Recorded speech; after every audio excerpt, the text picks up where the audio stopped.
may ask what is a virtual asset. These are assets that are not physical in nature, but they are online market portals that allows exchange and transactions. For example, bitcoins, blockchains, and sandboxes. So the Virtual Asset Service Providers Bill 2025 seeks to establish a legal and regulatory framework governing virtual assets in terms of cryptocurrencies, tokens, stablecoins, and cryptocurrencies and digital instruments.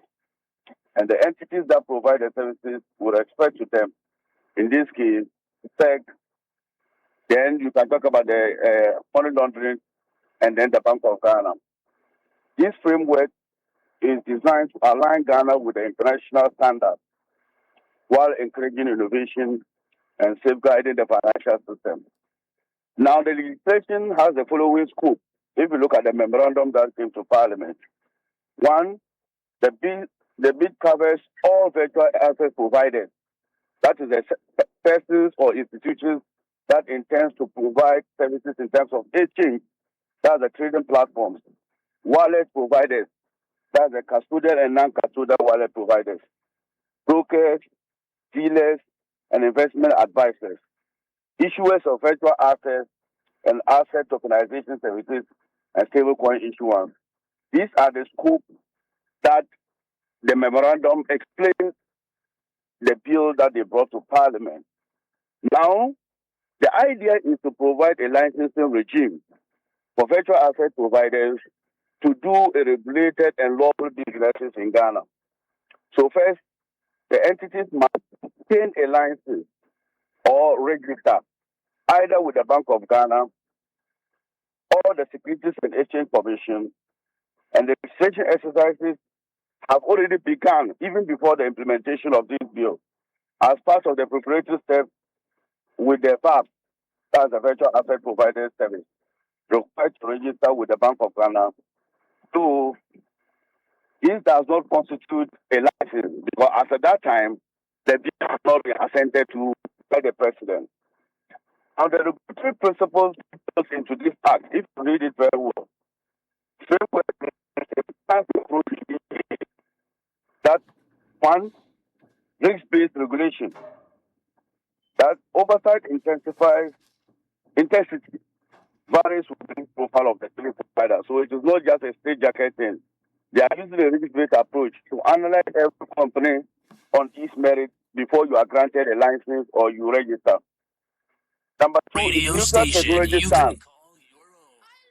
There is a neutral technology stance. Okay. In this case, virtual asset providers, because of ever-evolving digital space, can be innovative.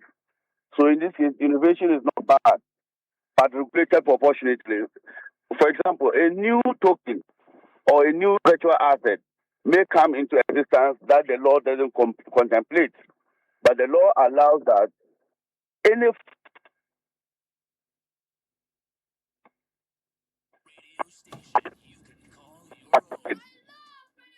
Hello. mandate to pass regulations.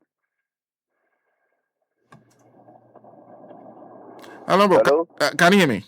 Yes, I can hear you. Okay, we lost you there briefly. That was what I was trying to do. So Yeah. the third one is to activity classification. So different requirements apply to different past activities.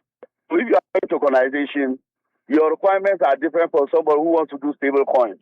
And it's also different from someone who wants to do blockchain. So every activity will determine the type of requirements that you need to provide before you are issued with a license. Then international alignment.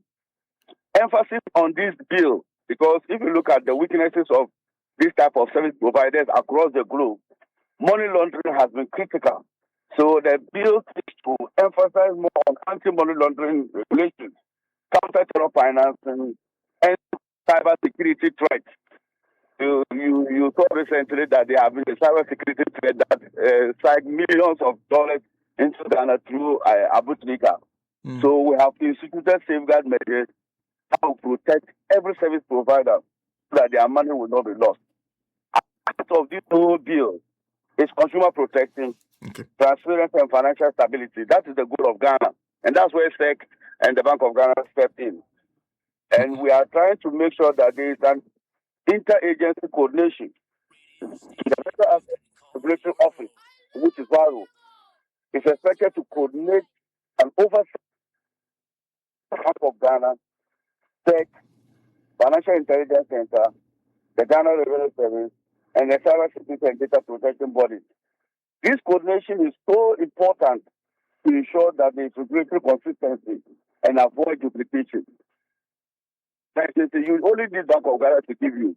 Something you have to go to SEC. So how sure are we that there can be that level of synergy? That's why we created the FARO, so that they will synergize all the institutions in this case. And they must ensure due diligence through transaction monitoring, through the travel rule requirements, aims to reduce illicit financial transactions and ensure accountability. I've already stated that they use virtual assets in other countries to finance terrorism, to also do money laundering. So how sure are we that we do proper due diligence to ensure that we are able to comply with the fact?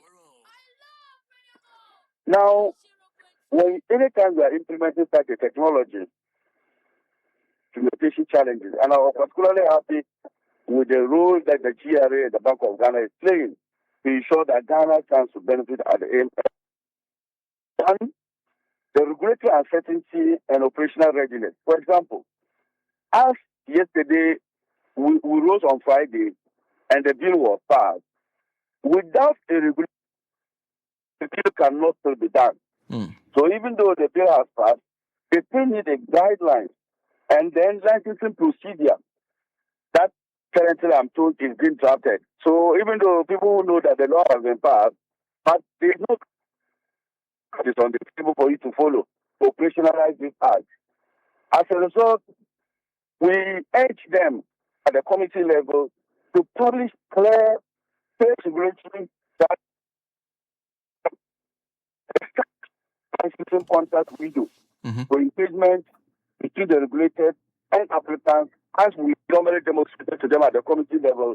It is being practiced in Singapore, and we also admonish SEC and DOG at the committee level to use the public consultation to refine obligations and provide predictability. People should be certain that if I follow this procedure, or if I don't follow this procedure, I get my license revoked. There shouldn't be any interference or political influence that will guarantee that there is some level of policy uncertainty as regards how best we do it.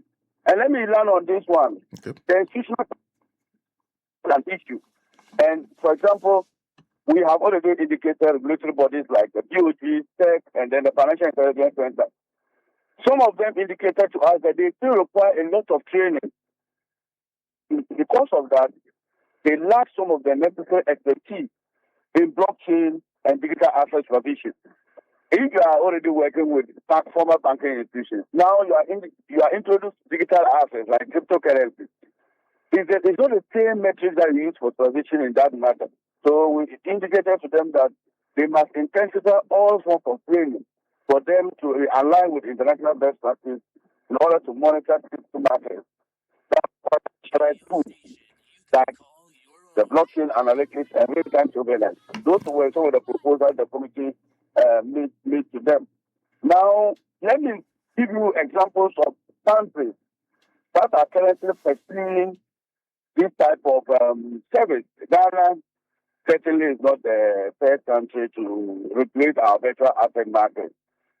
Let me give you a clear functional classification in the world. For example, when you go to the European Union market in crypto assets, there is a service type in terms of custody, and imposing tailored obligation benefits. When you are able to do a tailored approach, you reduce ambiguity in terms of compliance requirements, because everybody knows that if I want to do this, if I want to do just a common sample, these are the regulations. And EU market demonstrate that clearly.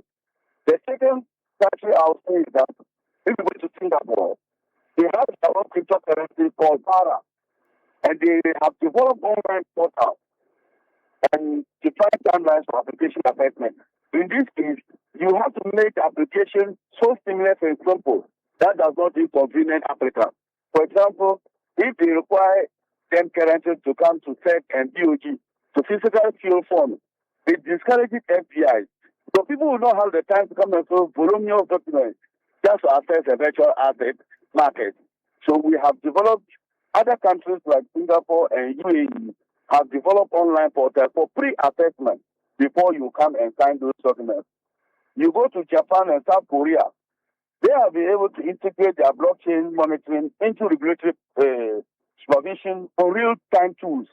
So I will say that they need training of our staff. Japan has already incorporated, so you know what is expected of you and you know how you will survive. And they even have administrators on the digital platform where the president of UG in this case in Singapore and also the AFEC, where they can monitor the activities of those agencies. And finally, if we go to EU and Singapore once again, they require both disclosures and limitations on marketing to real-time investors. Look, this type of space can be sophisticated. So it will require a lot of robust analytics to be able to track it. So, in conclusion, I will commend the government through the Ministry of Finance and SEC, the virtual asset providers bill. It lays a foundation for responsible, transparent, and international aligned regulation of virtual assets in Ghana. But to implement this effectively, however, I will say that we must firm up and finalize the detailed regulation licensing procedure, build regulatory capacity and technical monitoring system for our people. We must align the anti-money laundering compliance with international reform and support innovation through proportionate regulation and sandboxing so that we don't do it wholesale. It must be proportionate. And we must educate public about the risks and the rights of applicants. Ghana's new regime will position us properly in Africa as the key regulator of virtual asset market, provided that the challenges that we told them at the community level are decisively taken to make sure that it is incident-free during the implementation. And also, we told them to visit Parliament every year with an update as to the implementation and the challenges that we see, so that Parliament can always help them in amending the law to conform to current trends. And let me ask you why we needed this. For many jurisdictions, like some which you mentioned, they have a thriving industry when it comes to Bitcoin, cryptocurrency, among others. Yes. Is this same here in Ghana? So is the question, why are we now doing it? Yes. No, yes, actually, why we need it? Do we have a market to regulate? Yes, we need it. We already have a lot of virtual asset providers in Ghana. You know Ghanaian cryptocurrency, don't you know that? Yes. We have blockchain services and sandbox services. And so the difficulty with this system is that it is new. These are not things that have just suddenly appeared. But every day, technology emerge. And because of that, it is difficult for our current law to be able to regulate that space. So the SEC and the something from that provide a service. What they must be guarantee protection of Ghanaian rights.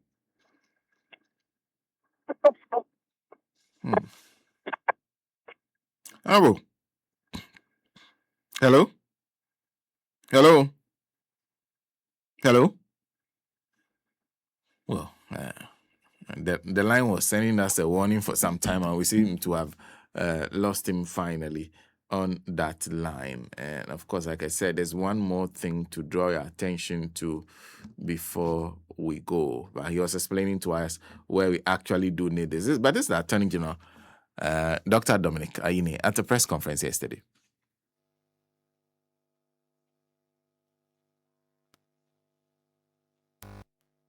Announce the conclusion of investigations into the activities of Wontumi Farms Limited, a corporate entity established by Bernard Enchui Boseako, also known as Chairman Wontumi. The second part will announce the conclusion of investigations into the fraudulent activities of Mr. Percival Kofi Akpalo, the founder and leader of the Liberal Party of Ghana, or LPG. Finally, I will provide a brief update on aspects of the oral investigations and prosecutions.